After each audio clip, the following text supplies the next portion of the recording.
Assalamualaikum warahmatullahi wabarakatuh. Mga alipin ni Allah subhanahu wa ta'ala, isang napakagandang payo mula kay Imam Ahmad rahimahullah.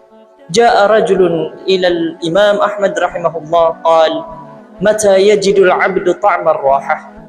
Qala Imam Ahmad rahimahullah, 'inda awwali qadamin yad'uha fil jannah. Isang lalaki ang dumating kay Imam Ahmad rahimahullah na kanyang sinabi, kailan malalasap ng alipin ni Allah subhanahu wa ta'ala ang tunay na kaginhawaan o ang pahinga? Alam niyo ba kung anong sagot ni Imam Ahmad rahimahullah? 'Inda awwali qadamin yad'uha fil jannah.